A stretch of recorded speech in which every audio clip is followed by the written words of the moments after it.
Assalamualaikum warahmatullahi wabarakatuh. Perkenalkan, nama saya Zainab Azahro dari kelas D dan bersama kawan saya Ahmad Rizal Dimas. Di sini kami akan menjelaskan terkait kejahatan terhadap harta benda. Perlu teman-teman ketahui bahwa kejahatan terhadap harta benda sendiri itu terdiri dari 6 tema ya. Ada pemalsuan, pencurian, pemerasan, pengancaman, penggelapan, penghancuran, dan pengerusakan serta penadahan. Nah, semua ini teratur dalam buku 2 KUHP. Kemudian yang pertama, saya akan menjelaskan terkait bab pemalsuan, penghancuran, dan pengerusakan serta penadahan. Pertama itu pemalsuan ya. Pemalsuan itu terdiri dari 4 bab. Itu ada 9, 10, 11, 12. Kemudian pertama 242 itu menjelaskan terkait sumpah palsu. Nah, sumpah palsu sendiri itu orang dapat dikenakan itu ketika memenuhi unsur-unsur, ada subjektif sama objektif. Apa sih subjektif objektifnya ketika teman-teman membaca pasal? Itu subjektifnya itu adalah dilakukan dengan sengaja. Kemudian objektifnya itu ada barang siapa, kemudian dalam hal di mana undang-undang menentukan supaya memberi keterangan di atas sumpah atau mengadakan akibat hukum kepada keterangan yang demikian. Kemudian yang ketiga, memberi keterangan palsu di atas sumpah, baik dengan lisan maupun tulisan. Jadi, sumpah seperti apa, sumpah yang dilakukan seseorang itu harus memenuhi dan teratur dalam undang-undang terkhusus KUHP. Ketika tidak memenuhi itu, maka tidak bisa dikenakan dalam pasal 242. Misalnya nih, teman-teman sumpah palsu, tapi ternyata sumpah palsunya cuma acting, maka nggak bisa dikenakan 242. Seperti itu. Tapi ketika orang melakukan perikatan, kemudian dia ternyata ada sumpah palsu, ketika dibuktikan dalam persidangan, nah itu bisa dikenakan pasal 242, seperti itu. Kemudian 244 itu menjelaskan terkait mata uang dan uang pemalsuan mata uang dan uang kertas, itu pasal 244 sampai 253. Namun inti dari yang 244 ini adalah unsur objektifnya itu adalah perbuatan meniru, nemakan, kemudian perbuatan pemalsu. Nah, perbuatan pemalsu ini itu adalah sebelum kegiatan memalsu itu dilakukan, tentunya udah ada uang aslinya, seperti itu. Dan itu dilakukan terhadap apa? Mata uang dan uang kertas. Selain itu ya nggak bisa, seperti itu. Nah, untuk pasal selanjutnya 246, 245 sampai selanjutnya itu sama, namun hanya saja ada sedikit perbedaan. Misalnya nanti pengurangan nilai mata uang dan sebagainya, seperti itu. Kemudian pemalsuan terhadap materai dan merek. Nah, pemalsuan terhadap materai dan merek ini pertama unsur objektifnya itu adalah barang siapa. Jadi siapapun itu yang melakukan ya nggak mengenal itu pejabat atau apapun. Nah, ini pokok ya. Kemudian apa yang dilakukan? Memalsu, seperti itu. Memalsu. Nah, apa sih memalsu? Memalsu dia itu terbatas, materai, seperti itu. Ada juga barang siapa meniru, memalsu tanda tangan, seperti itu. Nah, ayat 2 barang siapa dengan maksud yang sama, nah itu subjektifnya, membuat materi tersebut dengan menggunakan cap yang asli secara melawan hukum. Nah, itu subjektifnya ya. Kemudian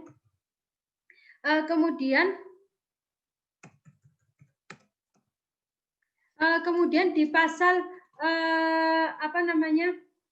263 ini dia pemalsuan terhadap surat.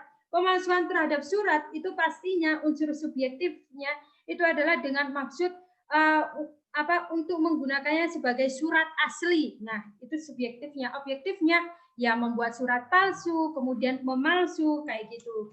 Nah, kemudian selanjutnya itu adalah memalsu yang dia bercabang seperti pemalsuan surat dokter atau yang lainnya, seperti itu. Kemudian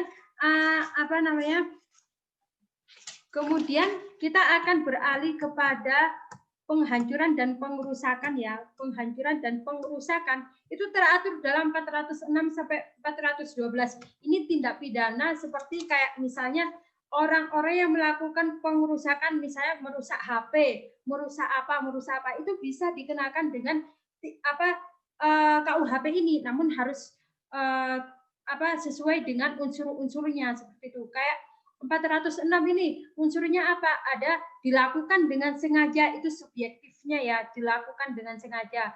Kemudian pelaku itu harus mengetahui kira-kira ketika ini dirusak itu rusaknya itu seberapa parah. Nah, seperti itu. Kemudian pelaku itu juga mengetahui ini perbuatannya itu sebenarnya melawan hukum, seperti itu. Nah, itu unsur subjektifnya. Objektifnya apa? Merusak, membuat tidak dapat digunakan, dan lain sebagainya. Kemudian habis itu untuk pasal-pasal selanjutnya itu menjelaskan terkait misalnya pengerusakan terhadap harta benda milik keluarga, seperti itu. Kemudian penadahan. Nah, penadahan ini itu tuh terlampir dalam pasal 480 sampai 485. Seperti yang 480 ini ya, itu unsur-unsurnya seperti apa sih sehingga seseorang dapat dikenakan ini? Itu ada 480, itu unsur subjektifnya itu yang ia ketahui. Jadi ketika dia melakukan tindak pidana ya dia harus tahu. Kemudian yang patut ia duga, ia tahu, ia duga, kayak gitu. Kalau misalnya dia nggak tahu terus dia nggak bisa menduga, nggak bisa mengira, ya nggak bisa seperti itu. Kemudian unsur objektifnya apa? Berupa membeli, menyewa, menukar, menerima, dan barang siapa, seperti itu. Nah, itu termasuk unsur objektifnya. Nah, untuk selanjutnya tindak pidana lainnya akan dijelaskan oleh teman-teman saya. Kurang lebihnya mohon maaf. Kalau misalnya teman-teman membutuhkan terkait materi lebih dalamnya, terkait link PPT-nya akan saya share di kolom komentar karena waktunya yang terbatas. Seperti itu. Terima kasih, dan kalau misalnya ada pertanyaan silahkan tercantumkan dalam kolom komentar. Assalamualaikum warahmatullahi wabarakatuh. Selanjutnya akan dilanjutkan oleh teman saya Ahmad Rizal Dimas. Assalamualaikum warahmatullahi wabarakatuh. Perkenalkan, nama saya Ahmad Rizal Dimas, NIM 494. Di sini saya akan menerangkan tentang tindak pidana pencurian. Tindak pidana pencurian yang secara khusus diatur dalam bab 22 pasal 362 sampai 367 KUHP. Mengenai tindak pidana pencurian ini ada salah satu pengkualifikasian dengan bentuk pencurian dengan pemberatan khususnya yang diatur dalam pasal 363 dan 365 KUHP. Tindak pidana pencurian yang pertama yaitu pencurian biasa. Perumusan pencurian biasa diatur dalam pasal 362 KUHP yang menyatakan sebagai berikut. Barang siapa mengambil barang sesuatu yang seluruhnya atau sebagian kepunyaan orang lain dengan maksud untuk dimiliki secara melawan hukum diancam karena pencurian dengan pidana penjara paling lama 5 tahun atau denda paling banyak Rp60. Berdasarkan rumusan tersebut di atas, maka unsur-unsur tindak pidana pencurian biasa adalah sebagai berikut. 1. Unsur objektif yang meliputi unsur-unsur A. Mengambil, B. Suatu barang, C. Yang seluruhnya atau sebagian milik orang lain. Yang kedua yaitu ada unsur subjektif yang meliputi unsur-unsur A dengan maksud, B. Untuk memiliki barang atau benda tersebut untuk dirinya sendiri, yang C. Secara melawan hukum. Lalu tindak pidana yang kedua, tindak pidana pencurian dengan pemberatan. Istilah pencurian dengan pemberatan biasanya secara doktrinal disebut sebagai pencurian yang dikualifikasikan. Pencurian yang dikualifikasikan ini menunjukkan pada suatu pencurian yang dilakukan dengan cara-cara tertentu atau dalam keadaan tertentu sehingga bersifat lebih berat dan karenanya diancam dengan pidana yang lebih berat pula dari pencurian biasa. Berdasarkan rumusan yang terdapat dalam pasal 363 KUHP, maka unsur-unsur tindak pidana pencurian dengan pemberatan adalah: 1. Unsur-unsur pencurian pasal 362 KUHP. Yang kedua, unsur yang memberatkan dalam pasal 363 KUHP yang meliputi: 1. Pencurian ternak pasal 363 ayat 1 ke 1 KUHP. 2. Pencurian pada waktu ada kebakaran, peletusan, banjir, gempa bumi atau gempa laut, peletusan gunung api, kapal karam, kapal terdampar, kecelakaan kereta api, huru-hara, pemberontakan atau bahaya perang pasal 363 ayat 1 ke 2 KUHP. Yang ketiga, pencurian di waktu malam dalam sebuah rumah atau perkarangan tertutup yang ada rumahnya yang dilakukan oleh orang yang adanya di situ tidak diketahui atau tidak dikehendaki oleh yang berhak, terdapat pada pasal 363 ayat 1 ke 3 KUHP. 4. Pencurian dilakukan oleh dua orang bersekutu pada pasal 363 ayat 1 ke 4 KUHP. Yang kelima, pencurian yang untuk masuk ke tempat melakukan kejahatan atau untuk sampai pada barang yang diambilnya dilakukan dengan merusak, memotong atau memanjat atau dengan memakai kunci palsu, perintah palsu atau pakaian jabatan palsu, terdapat pada pasal 363 ayat 1 ke 5 KUHP. Tindak pidana pencurian yang ketiga yaitu tindak pidana pencurian ringan. Pencurian ringan adalah pencurian yang memiliki unsur-unsur dari pencurian di dalam bentuknya yang pokok karena ditambah dengan unsur-unsur lain atau yang meringankan ancaman pidananya menjadi diperingan. Rumusan pencurian ringan diatur dalam pasal 364 KUHP yang menyatakan perbuatan yang diterangkan dalam pasal 362 dan pasal 363 keempat, begitupun perbuatan yang diterangkan dalam pasal 363 kelima apabila tidak dilakukan dalam sebuah rumah atau pekarangan tertutup yang ada rumahnya, jika harga barang yang dicuri tidak lebih dari Rp55.000 dikenai karena pencurian ringan, pidana penjara paling lama 3 bulan atau denda paling banyak Rp60. Berdasarkan rumusan pasal 364 KUHP di atas, maka unsur-unsur dalam pencurian ringan adalah: pencurian dalam bentuknya yang pokok terdapat pasal 362 KUHP. Yang kedua, pencurian yang dilakukan oleh dua orang atau lebih secara bersama-sama terdapat pada pasal 363 ayat 1 ke 4 KUHP. Yang ketiga, pencurian yang dilakukan dengan membongkar, merusak atau memanjat dengan anak, kunci, perintah palsu atau seragam palsu. Yang keempat, tidak dilakukan dalam sebuah rumah. Yang kelima, tidak dilakukan dalam pekarangan tertutup yang ada rumahnya. Dan keenam, apabila harga barang yang dicurinya tidak lebih dari Rp25.000. Tindak pidana yang keempat, pencurian dengan kekerasan. Jenis pencurian yang diatur dalam pasal 365 KUHP lazim disebut dengan istilah pencurian dengan kekerasan atau populer dengan istilah curas. Ketentuan pasal 365 KUHP selengkapnya adalah sebagai berikut. 1. Diancam dengan pidana penjara paling lama 9 tahun. Pencurian yang didahului, disertai atau diikuti dengan kekerasan atau ancaman kekerasan terhadap orang dengan maksud untuk mempersiapkan atau mempermudah pencurian dalam hal tertangkap tangan untuk memungkinkan melarikan diri sendiri atau peserta lainnya atau untuk tetap menguasai barang yang dicurinya. Yang kedua, diancam dengan pidana penjara paling lama 12 tahun. Yang ketiga, jika perbuatan mengakibatkan mati, maka dikenakan pidana penjara paling lama 15 tahun. Yang keempat, diancam dengan pidana mati atau pidana penjara seumur hidup atau selama waktu tertentu paling lama 20 tahun jika perbuatan mengakibatkan luka berat atau mati dan dilakukan oleh dua orang atau lebih dengan bersekutu jika disertai oleh salah satu hal yang diterangkan dalam poin 1 dan poin 3. Tindak pidana yang kelima yaitu tindak pidana pencurian dalam keluarga. Pencurian sebagaimana diatur dalam ketentuan pasal 367 KUHP ini merupakan pencurian di kalangan keluarga, artinya baik pelaku maupun korbannya masih dalam satu keluarga.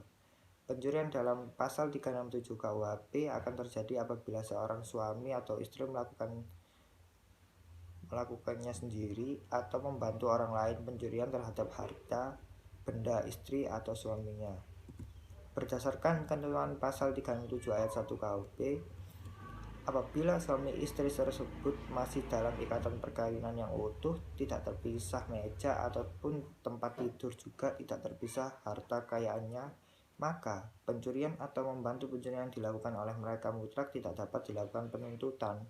Tetapi apabila dalam pencurian yang dilakukan oleh suami atau istri terhadap harta benda istri atau suami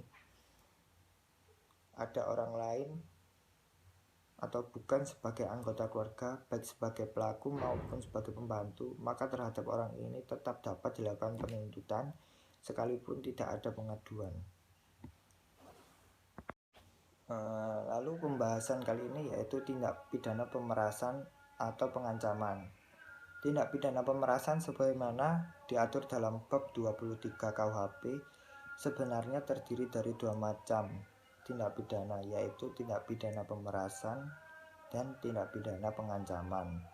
Kedua macam tindak pidana tersebut mempunyai sifat yang sama, yaitu suatu perbuatan yang bertujuan memeras orang lain. Justru karena sifatnya yang sama, kedua tindak pidana ini biasanya disebut dengan nama yang sama, yaitu pemerasan, karena diatur dalam bab yang sama. Sekalipun demikian, tidak salah kiranya apabila orang menyebut bahwa kedua tindak pidana tersebut mempunyai sebutan sendiri, yaitu pemerasan untuk tindak pidana yang diatur dalam pasal 368 KUHP dan pengancaman untuk tindak pidana yang diatur dalam pasal 369 KUHP. Oleh karena memang dalam KUHP sendiri pun juga menggunakan tindak pidana menggunakan kedua nama tersebut untuk menunjuk pada tindak pidana yang diatur dalam pasal 368 dan 369 KUHP.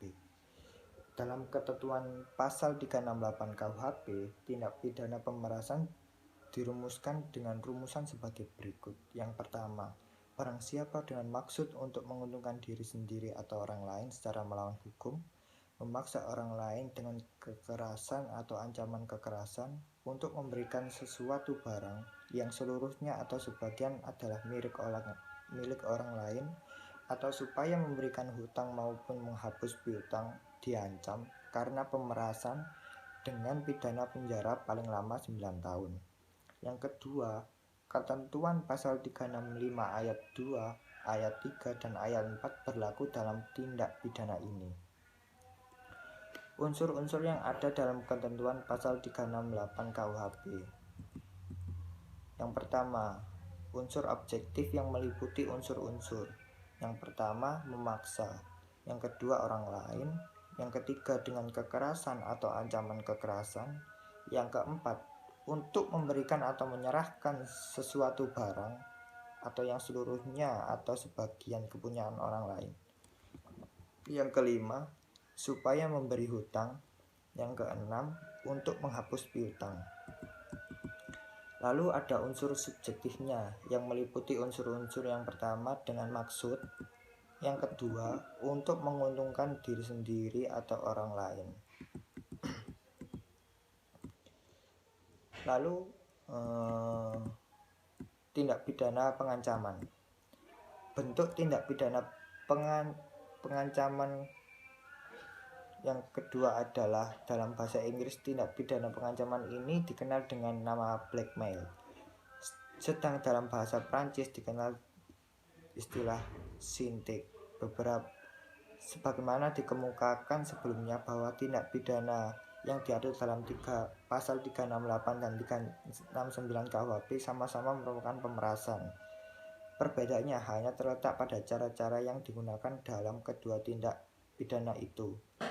Tindak pidana dalam pasal 368 KUHP yang lazim disebut pemerasan menggunakan kekerasan atau ancaman kekerasan, sedangkan tindak pidana pasal 369 KUHP yang lazim disebut sebagai pengancaman, menggunakan cara-cara pencemaran baik lisan maupun tertulis. Ketentuan pasal 369 KUHP selengkapnya berbunyi. Yang pertama, barang siapa dengan maksud untuk menguntungkan diri sendiri atau orang lain secara melawan hukum dengan ancaman pencemaran baik lisan maupun tulisan atau dengan ancaman akan membuka rahasia, memaksa seseorang supaya memberikan sesuatu barang yang seluruhnya atau sebagian milik orang lain, atau supaya memberikan hutang atau menghapus piutang, diancam dengan pidana penjara paling lama 4 tahun. Yang kedua, kejahatan ini tidak dituntut kecuali atas pengaduan orang yang terkena kejahatan.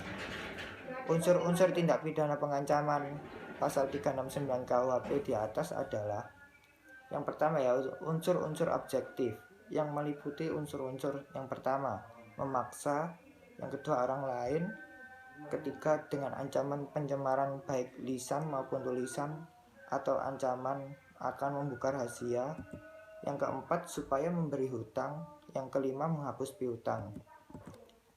Unsur-unsur subjektif yang meliputi yang pertama dengan maksud, yang kedua untuk menguntungkan diri sendiri atau orang lain.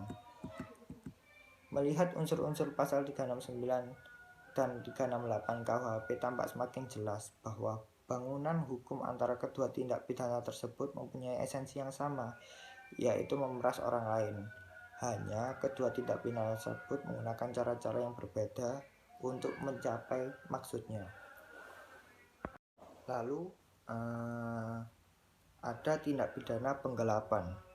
Menurut pasal 372 KUHP, tindak pidana penggelapan adalah barang siapa dengan sengaja dan melawan hukum memiliki barang sesuatu yang seluruhnya atau sebagian adalah punyaan orang lain, tetapi yang ada dalam kekuasaannya bukan karena kejahatan, diancam karena penggelapan dengan pidana penjara paling lama 4 tahun atau denda paling banyak Rp900. Tindak pidana penggelapan verdustering dalam bentuk pokok diatur dalam pasal 372 KUHP mempunyai unsur-unsur sebagai berikut. Yang pertama, unsur subjektif, yaitu dengan sengaja. Yang kedua, unsur objektif. Yang pertama, barang siapa. Yang kedua, menguasai secara melawan hukum. Yang ketiga, suatu benda. Yang keempat, sebagian atau seluruh. Yang kelima, berada padanya bukan karena kejahatan.